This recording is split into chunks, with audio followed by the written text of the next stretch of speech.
Do you remember the 13th day of September? Okay, that's a great song, but you are not naming the right date. Tell them what's happening in September and when. Well, the song is about the 21st of September, but we have an event, you all. Excuse my singing, by the way. We have an event the 13th of September in Nashville called the Raising Capable Kids Conference. We're going to teach some brand new content, the two of us, multiple times that day. We won't sing. No, we won't. And we have some incredible friends who are going to do amazing breakouts covering a range of topics. We're going to have great food, great coffee. Fall in Tennessee is magical. Spectacular. Please come join us. You can go to raisingboysandgirls.com, the link in our show notes. Get your tickets now because they're going fast. We'd love to have you join us.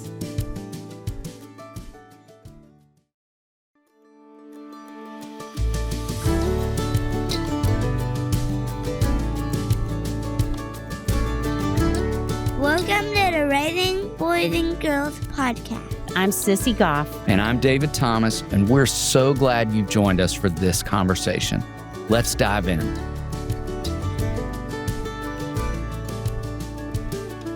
Candace Cameron Bure is an actress, producer, director, and best-selling author, best known for playing DJ Tanner on Full House and Fuller House. She starred in over 40 romantic comedies and mysteries, including the hit Aurora Teagarden series. Candace competed on Dancing with the Stars, co-hosted The View, and voiced Pinky in the Emmy-nominated Reindeer and Here. In 2024, she starred in and produced Unsung Hero with Lionsgate. Beyond acting, she's the CEO of Candy Rock Enterprises and Chief Creative Officer of Great American Media, where she develops family-friendly content focused on faith and lifestyle. We are about to take some of you right back to your childhood growing up years. You are going to love this conversation with Candace Cameron Bure. We are so excited to have you on and excited to talk about all things related to all the amazing things you're doing in the world. So we want to hear about your growing up, your family now, and we also know there's a fun fact about how your husband learned English, speaking of your family now. So can you tell all of those things? Yes. Well, I'm the baby of my family. I'm the youngest of four. And I have two older sisters and an older brother.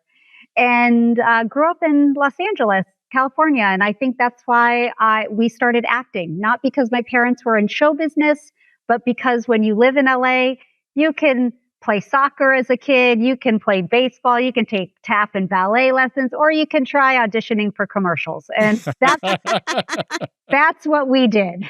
And so my brother and I are actors. My sisters, it wasn't their thing. But so I've been acting for over 40 plus years, a long time. And of course, when I was 10 years old, I got the part of DJ Tanner on Full House.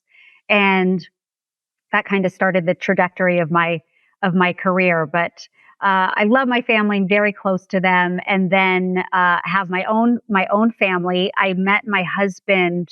He was at the time a professional hockey player. He was in the NHL. But I was at a charity hockey game with Dave Coulier, and he played Joey on Full House, and he introduced me to Val and his brother because he invited me to this game and said, "Oh, I know these two really, really good, nice Russian hockey players, and they're about your age. I'm going to introduce you." So I was like, great. And it turned out that Val knew who we were because when he and his brother came to North America to play hockey, they watched Full House to learn English. They watched Full House and Married with Children. Go figure. Way. That is so funny. Yeah, it is funny. So anyway, we exchanged numbers and he called me the next morning at 10 a.m. and we went and had lunch together, and the rest is history. We've been married for 29 years and we have 3 kids, Natasha, 11, Max, and they're all in their 20s. And one of them is married. One of them may be getting married. We'll see. And our youngest is still at home with us. That's so fun. Yeah. Well, and you mentioned Full House, and let's talk Full House for just a minute. Yes. So, do you have a favorite story from your time on the show? There are too many stories to have a favorite story. I mean, this was 8 years of my life from 10 until 18, which are the most formative years. But I loved it. We had such a great cast and crew, and our cast today is still very tight. I mean, we truly are. It's a second family, but we are family through and through. We love like family. We fight like family. Stick with each other through all the ups and downs of life. But I had such a wonderful experience on it because I enjoyed what I did. But when you have really good people around, which you don't hear all of those stories all of the time, there's lots of bad experiences out there, but we had a great one. And my stories are just that we laughed so much between Bob Saget and Dave Coulier, who are comedians. We just laughed. And it was just a fun set. And half the time, the directors and the producers would be telling the adults, you need to act like the children because we were more professional than they were, But that's how it was. The camaraderie was great. And we took way too long to do everything because we were always laughing. It was a very fun set. Mm. Well, you have had such an amazing career in television and film, and obviously DJ has left her mark on you, but curious if there are other projects, other roles that you feel like have really done that, have really left a mark on who you are. I mean, Full House and Fuller House, I think I will always be and feel DJ Tanner. But there are a couple that have left a mark on me for other reasons. There was a television movie that I did when I was 19 years old, and it was called No One Would Tell. It was on Lifetime, and I was with Fred Savage. He was on The Wonder Years. Mm-hmm. But it was this television movie, and it was kind of the first of its kind in that era, and that it was based on a true story, and it was a teenage couple, and it was an abusive relationship, and he ended up killing her because he couldn't have her. She didn't want to be with him. And the reason, Wow. it's an awful story, and it's very dramatic, but this movie has been played in schools for over 30 years. I mean, since Really? I've done it, it's still played in schools today as just as a movie to bring awareness to those types of relationships and to show other kids if they see signs of it. And so it was a really powerful movie, and one that I still hear today, not just from people my age that saw it back in the day, but from kids that are still watching it in health class. So that was powerful. Another one that I absolutely loved, I did a feature film last year called Unsung Hero.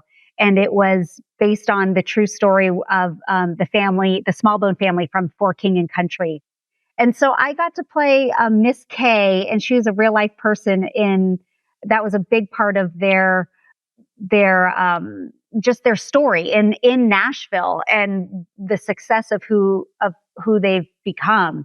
So I got to meet the real life Kay, and it was fun to play someone that, I'm looking right at her. They're making me just a little bit younger version of her. And it's such a powerful, beautiful movie too. So if you haven't seen that, you can stream that anywhere online now.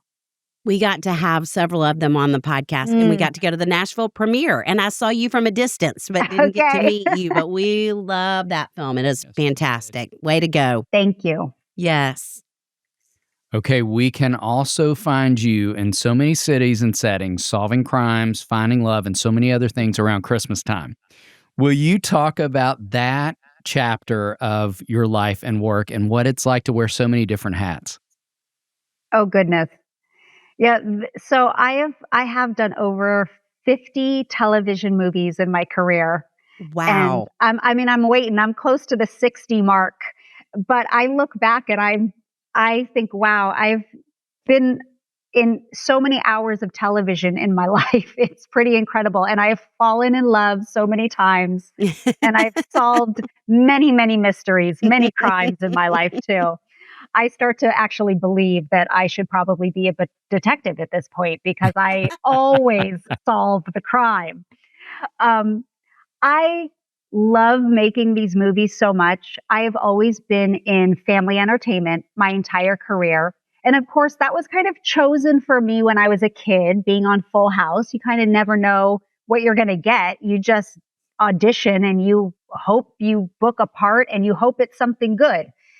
And Full House certainly was. And when I became a young adult and then really pursued my career again in my early 30s, I wanted to be in family entertainment and I didn't want to be apart from that. It was something that I value very much. And as a mom, I value and I like co-viewing. And it's something that is often missed today. When we were all younger, and of course, channels were so much more limited, but you're sitting around the TV, turning the station. I mean, when I was a kid, I still had to like go up to the TV and turn the knob, I didn't have the remote control yet. Yes. But it was exciting to sit around a television with your family, your siblings, your mom and dad, and you got to pick the show that you were going to watch. And I think that's very, very important today, even though we have so many streaming options. We have over 500 cable channels. To be able to sit down with the people that you love and nothing is inappropriate for one age or another is really special. It's time that's special. You can laugh together. You can cry together. You might even learn a little lesson or learn how to solve an issue. You can talk about it to your kids as parents. So anyway, that has been the basis of my career and being in the family-friendly space. So all of these movies, the Christmas movies, the mystery movies, just the rom-coms in general, they're movies that are appropriate for everyone. And it's never going to cross a line. They're fun. They're simplistic in the sense that it's going to be a happy ending. You kind of know what's going to happen, and it's easy watching. And so I've really enjoyed providing good family, laughable entertainment and sometimes heartwarming. And certainly in these last few years, as I've made movies for Great American Family Channel and Great American Pure Flix, we have more of a faith element in many of those movies as well. And so it's another way that I get to share my faith with people. We are so grateful for that you're doing that. I mean, we recommend for families to watch shows and movies together often. And the fact that there's good content and even faith-forward content out there that is good, we just could not be more grateful for you doing that, Candace. Thank you. And now a quick break to hear from one of our incredible sponsors who make the podcast available. I love summer. And I spent every summer growing up in the pool, at swimming lessons when I was little, and swim team until I graduated high school. Which is to say, my hair had a green tint to it by the time August rolled around every year. All that chlorine. Don't you wish you'd known about Jolie then? Jolie is a beauty wellness company that purifies the water we shower in for better skin, hair, and overall well-being. Jolie's filtered showerhead is best in class for removing chlorine and heavy metals. It's the only lab-tested and clinically trialed filtering showerhead on the market. Clinically proven to reduce hair shedding in 81% of people. Lab tested to reduce hair frizziness by 40%. Lab tested to maintain color retention. Lab tested to protect the hair's surface layer. Chlorine is added to our water systems to disinfect it and kill bacteria. But chlorine is damaging to our hair and skin and fundamentally causes issues, which I know from all those years in a pool. Jolie fixes this.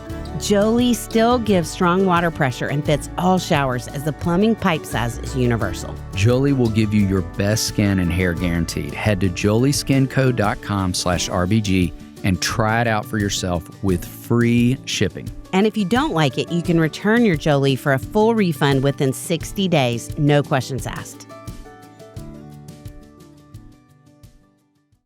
And now back to the show. Okay, well, so you're in our summer, because we're in Nashville, we have a Music City series every summer. We have lots of fun folks on. And you have also had a little stint as a musician on The Masked Oh, Singer.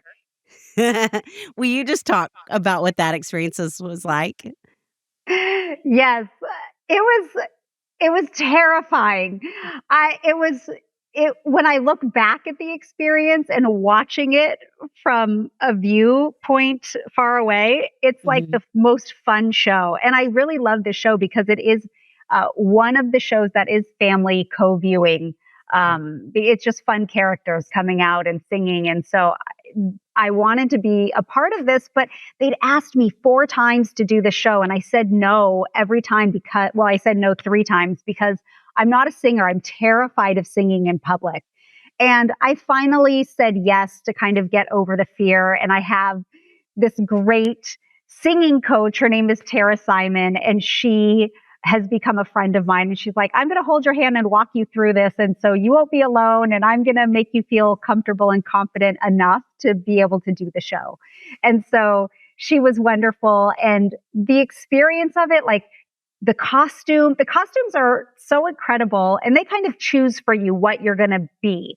Like I didn't Okay. have a say in it, but they do diligence and they really go through your life and what you've done and even your Instagram pages to see what would be fitting for you. So Cherry Blossom really was this beautiful surprise. I absolutely loved her. And so that part was exciting.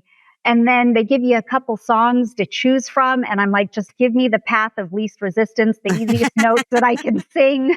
So, so anyway, so I did it. I'm really proud of myself that I did, because when I tell you that I was terrified, I mean, I was terrified. I think I cried every day like a baby because I was so scared of doing it.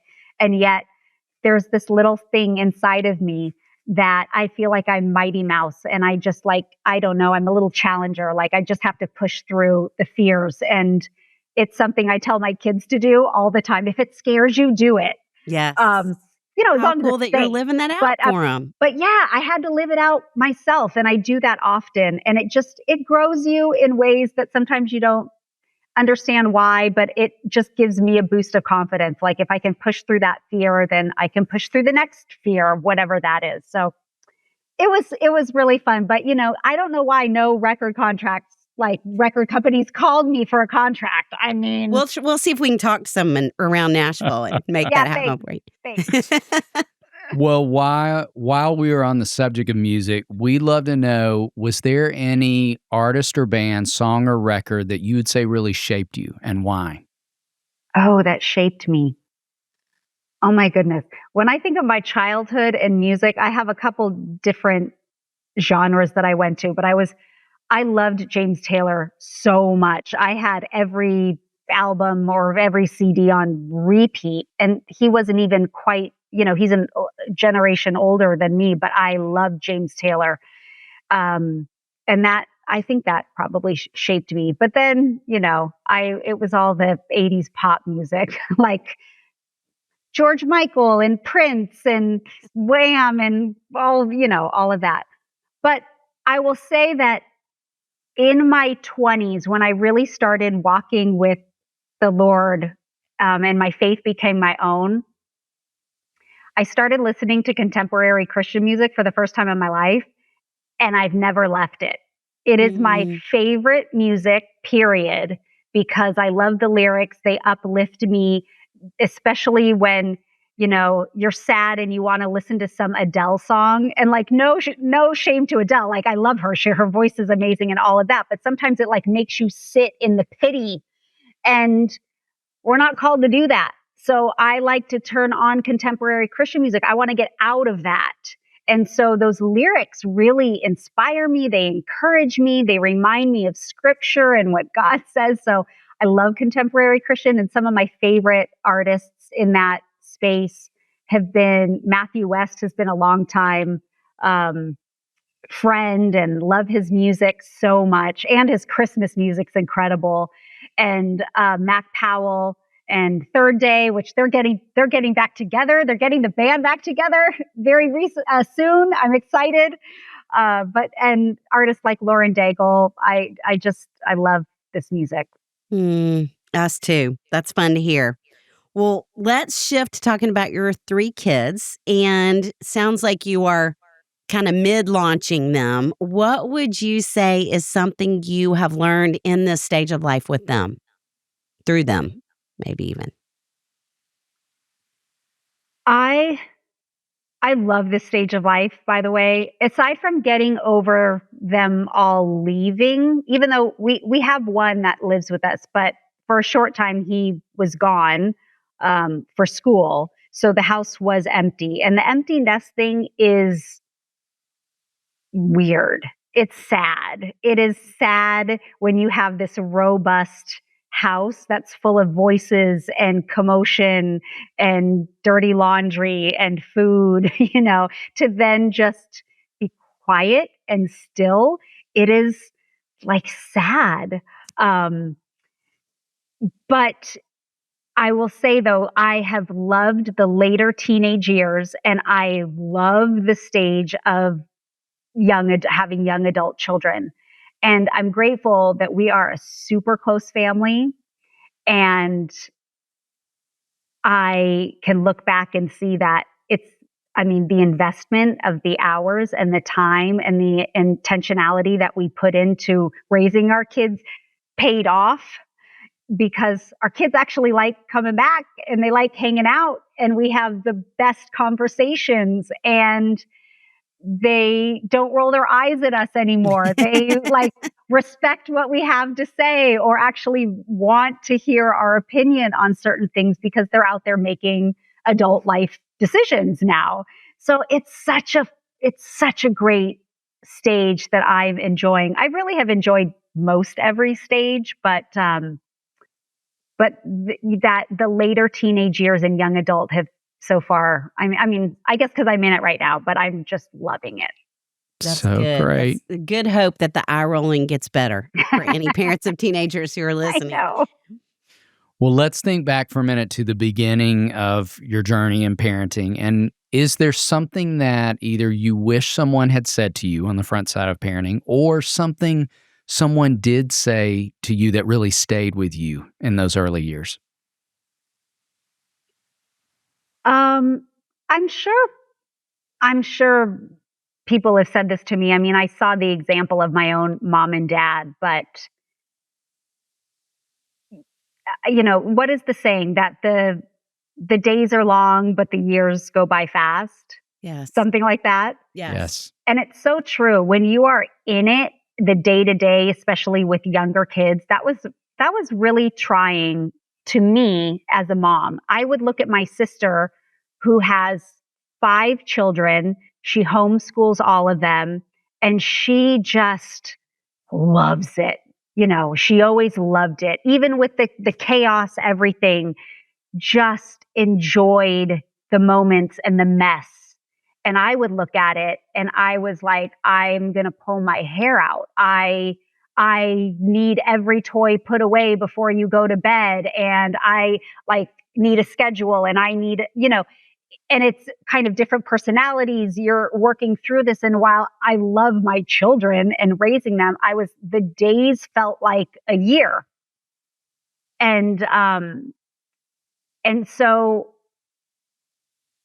I think the advice I would say, because I needed to be reminded in those moments, is that your presence in their life and the intentional time that you're pouring in being there. Because a lot of times, listen, I wanted to kind of check out like, hey, I could call the babysitter over. I'm going to go do this. I mean, yes, we all need breaks, but I could have used those as excuses a whole lot more if I wanted to. But the intentional time spent with our kids really paid off for the relationship. And it's not to say that we did it perfectly or anything like that, but I can also look at other parents who didn't spend as much time. And when I say spending time, I mean real intentional time, going and throwing the football together, riding bikes together, going on walks, having conversations, putting the phones down. Like we have the no phone rule in the car. Like nobody has their cell phone. Look out the window. Look what's going on around in the world. Let's talk about school. Let's talk about friends. If you don't want to talk, look at your shoelaces. I don't care, but you're not picking up a cell phone and zoning out. And those were hard decisions. They were not hard decisions. They were decisions we wanted to make, but often hard to implement because you feel like the bad guy. You feel like you're the downer parent. You're the mean parent. But my friends' parents do this. Do let them do this. You're not the cool one. But it really paid off in the end. And so the little reminders of saying, keep going, like keep making the decisions that feel tough in the moment and be consistent, like love your children really well. But love also comes with boundaries and rules. Those are so loving. And the more consistent you can be and to honor the words that you tell them, like you gotta walk the walk. You can't just talk about it and then do something else yourself that contradicts what you're telling them to do.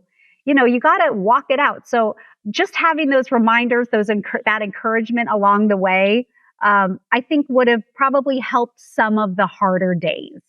Yes. That's great. That's so good. Well, okay, we want to read a quote to you that we found on your website that we really loved that says, I vote we take the high road.